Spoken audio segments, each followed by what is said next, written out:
కాబట్టి సినిమాలలో దమ్ము లేకపోవడమే ప్రధాన కారణంగా రాజాసాబ్‌కి చెప్పొచ్చనమాట. ఎందుకంటే అది ఒక సిల్లీగా తీయడం, ప్రభాస్ కూడా ఇన్వాల్వ్ కాలేదని చెప్తున్నారు. తను నమ్మి వదిలేసాడు. ఆయన ఇన్వాల్వ్ కాడు. ఒకసారి నమ్మితే ఆయన వదిలేస్తాడు. ఆయన మంచితనమే ఆయనకి వ్యతిరేకత క్రియేట్ అయింది అనేది కూడా ఫ్యాన్స్ చెప్తున్నారు. అది కారణం ఏందంటే, ఇప్పుడు మామూలుగా ఏందంటే ఆంధ్రప్రదేశ్‌లో ముందు నుంచి కూడా జగన్ ఉన్నప్పుడు కూడా టికెట్ రేట్లు అది కొంత ఇబ్బంది పెట్టాడు. తర్వాతేమో ఒక పాలిసీ తీసుకొచ్చి 100,00,00,000 బడ్జెట్ ఉన్న సినిమాలకి హ్మ్. అన్ని గాని డాక్యుమెంట్స్ సబ్మిట్ చేసి ఇస్తామని పెట్టారు. ఇక చంద్రబాబు ముందు నుంచి కూడా సినిమాలకి ఫ్రెండ్లీగా ఉంటాడు. సినిమా ఇండస్ట్రీకి ఆయన ఫ్రెండ్లీగా ఉంటాడు. అడిగిన ఇవన్నీ కూడా ఆయన తీరుస్తాడు. అట్లాగే అక్కడ ఉప ముఖ్యమంత్రి పవన్ కళ్యాణ్ కాబట్టి ఆయన కూడా సినిమాకి ఫ్రెండ్లీగానే ఉంటున్నాడు. అవును. మధ్యలో చిన్న చిన్న ఇబ్బందులు వచ్చినప్పటికీ. కానీ హ్మ్. ఇక్కడ రేవంత్ రెడ్డిది ఒక సిస్టమాటిక్ పాలిసీ ఉన్నట్టు కనబడదు. హ్మ్.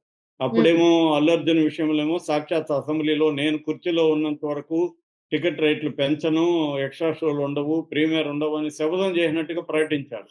హ్మ్. కానీ మళ్ళీ వచ్చి గేమ్ మళ్ళీ గేమ్ చేంజర్ వీటన్నిటికి పెంచారు. ఆహ్, కానీ ఇప్పుడు ఏమైంది? 'చిరంజీవి' సినిమాకొచ్చేసరికి 2 రోజుల ముందే పెంచారు. కానీ 'ప్రభాస్' సినిమాకి అర్ధరాత్రి వచ్చే వరకు కూడా ప్రీమియర్ షో సంగతి తేల్చలేదు. హ్మ్. ఇవ్వలేదు పర్మిషన్. సో, దానివల్ల కన్‌ఫ్యూజన్ వచ్చేసింది. 'ప్రభాస్' ఫ్యాన్స్ అంతా తీవ్ర ఆగ్రహావేశాలు వ్యక్తం చేశారు. అసలేంది ఈ సినిమా ప్రీమియర్ ఉంటదా లేదా తెలీదని థియేటర్ల దగ్గర పడిగాపులు పడ్డారు. ఇవన్నీ ఆహ్, చాలామంది టికెట్లు బుక్ చేసుకున్నోళ్ళకి ఇబ్బందయింది. ఇది క్లియర్‌గా రేవంత్ రెడ్డి ప్రభుత్వం ప్రభాస్‌ని ఇబ్బంది పెట్టడానికే చేసిందని హరీష్ రావు అన్నాడు. హ్మ్. ఎందుకు రేవంత్ రెడ్డికి ప్రభాస్ మీద కోపం? ఒకప్పుడు రేవంత్ రెడ్డి ప్రభాస్ తీవ్రంగా పొగిడాడు కూడా.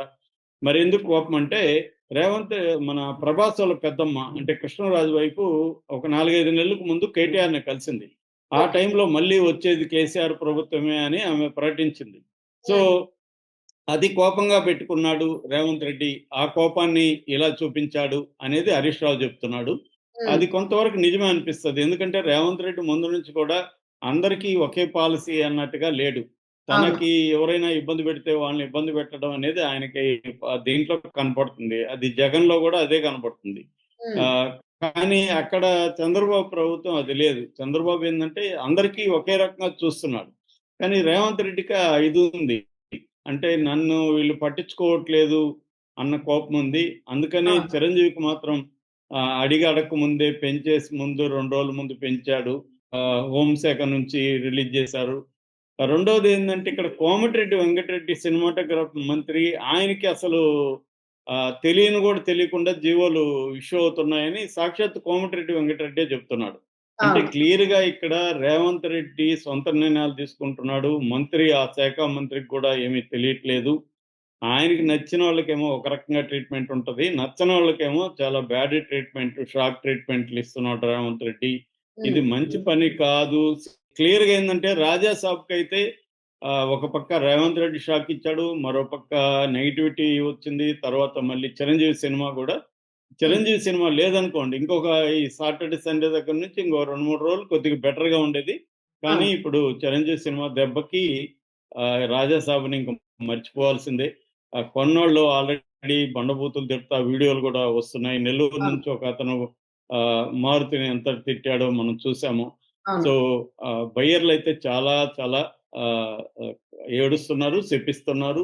హ్మ్. ముఖ్యంగా మారుతి మీదకి చాలా తీవ్ర కోపాన్ని, ఆగ్రహాన్ని వ్యక్తం చేస్తున్నారు. హ్మ్. ఏదేమైనా 'Rajasaab' one of the worst films of Prabhas.